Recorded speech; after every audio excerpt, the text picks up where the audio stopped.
Watch this. The unfortunate thing is that this is public, right? That somebody leaked the CIA judgment and then it became a public discussion. Usually these things aren't discussed publicly. So someone leaked this, a CIA judgment that the Crown Prince murdered this guy. Someone leaked that. Why do you think someone leaked that from the CIA? Because they wanted to discredit President Trump.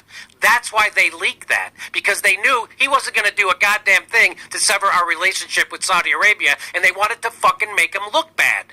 This is more of that shit that Chuck Schumer told told Rachel Maddow about when she said, don't mess with the intelligence community because they have 6 ways of Sunday to mess with you back. That's what's happening right here. And he's saying, no. And here's the CIA guy telling the news person, no, this happens all the time.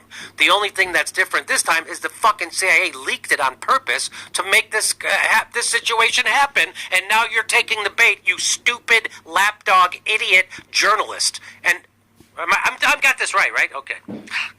Are plenty of times where presidents disagree with the analysis that's presented to them. When I was briefing President Bush every morning, he would frequently say, Michael, I disagree with this, and then we would discuss it.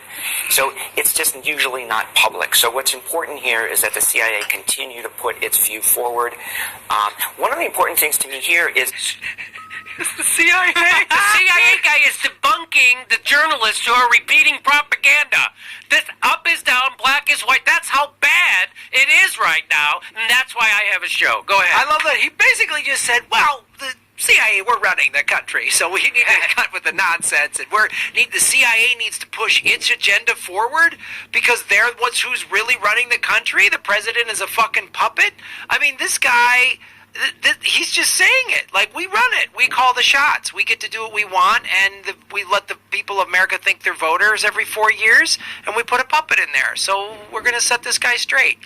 Kennedy wanted to scatter us into 1,000 pieces, and then there was a lone gunman with a magic bullet that swung around and hit him 3 times. Yeah, with the same bullet. Yep. It's weird that every morning the CIA director meets with the president. Well, that's what's also here's wrong. Your agenda every day. Yes. Who do you want to kill today? Here's your kill list. And a lot of people were saying, Trump didn't want to take those briefings every day.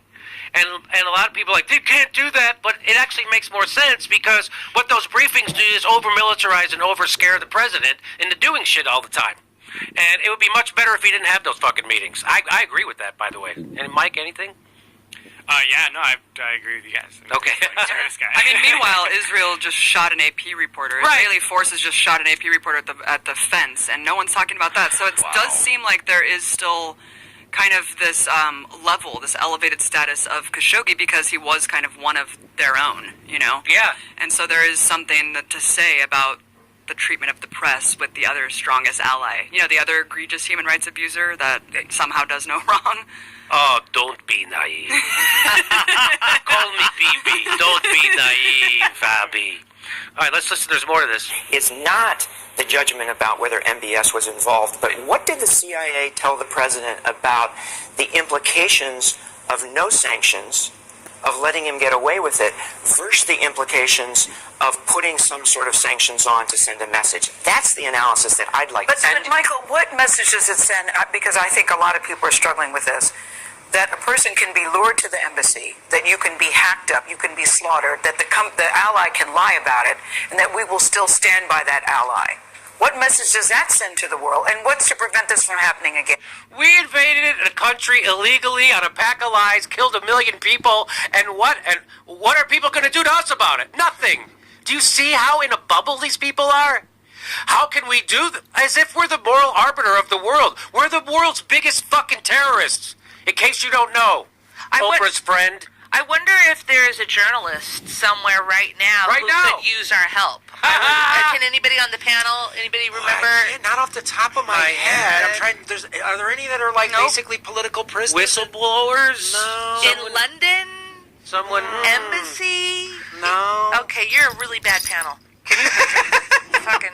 I mean, this is kind of stunning, no? What's happening? It is, but also none of the people. We didn't watch the whole thing, but I'm guessing no one on the panel was advocating that the U.S. sever its relationship with Saudi Arabia and stop using them, like close the military base in Saudi Arabia, or stop funding it and buying all those weapons and all this stuff. So it's like they just want this kind of face-saving punishment that does absolutely nothing to Saudi Arabia, this extremely wealthy little family that is just overflowing with billions of dollars in oil wealth. They could put a lot of sanctions on them and they wouldn't care at all. Right. But that's all they're asking for. They're like, just make it look like we're doing it. Just make it look elegant, like Obama made it look. Yes, do a photo op for us, would you? Give us. So I think it sends the wrong message. What the president sends the wrong message, right? And that's why I'm fully in support of some sort of sanctions that sends a message to MBS. And by the way, behind the scenes, back channel, I would say to him, this is strike one. And in this game of baseball, Cutting a guy off. Are you kidding me? You can do it a couple more times. You can do it a couple more, just 2 more times. How many strikes do we have here? Where's the? But then he realizes what he said, right? And then he says this. there are only 2 strikes. So if you do this again, But there's only 2 strikes. It's not strike 2. It's strike 1 of 2. So it's strike 1 of 2. So if you do it again, then I'm changing the rules of baseball. We're not gonna say 9/11 wasn't the first strike. That wasn't right. No. The punishment is we won't sell you $100 billion in weapons. We'll only sell you $75 billion in weapons. How about funding ISIS and spreading Wahhabism all across the Middle East? That's not strike 1? No, that's not it. Nope. we're going to be in a very different place.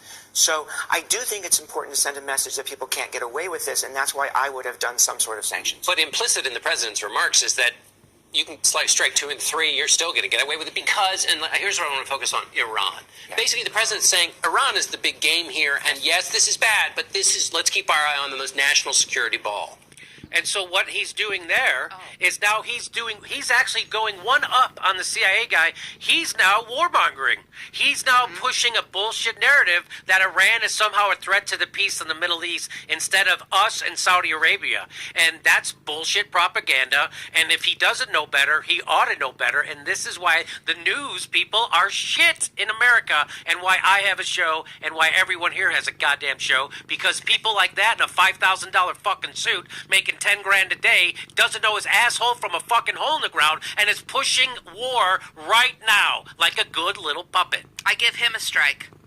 Yeah. Well, he's making. We need societal and religious reform in Saudi Arabia. so he just says that about Iran, and no pushback from any of these motherfuckers at the table. None.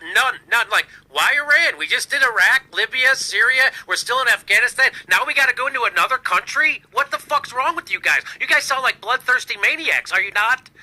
Everybody just sits there and goes, yeah, that's right. He's right, Iran.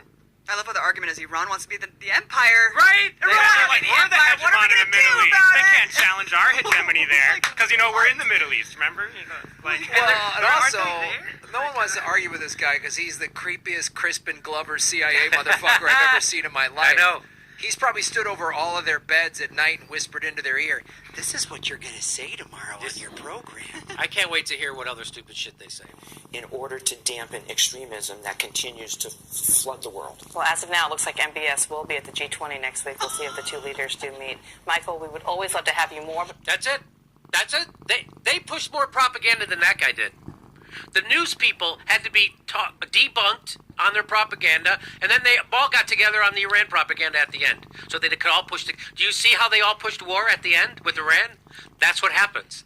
That's why we have a show. That's why they demonetize our videos. That's why they're trying to freaking out about what to do about independent journalists who have access to social media and YouTube. That's why they're shutting us down. This is what they want you to watch. They'll put this clip up on YouTube and it'll be monetized. It's never going to be demonetized. This is what they want you to think. This is why we're in 8 different fucking wars. This is why we've been in Afghanistan for 17 goddamn years and no end in sight. And when Trump says, let's get us out, Bob Woodward puts it in his book like Trump's crazy because he wants to take us out of Afghanistan, which is exactly what he should do and what the goddamn country wants us to do. And this is why we have a show, and this is why they suck. And just because President Trump is president, don't let them bullshit you into thinking they're doing their fucking job, because they are not, and they're going to go along with every fucking war that Trump wants. Every one of them. They're doing it right now.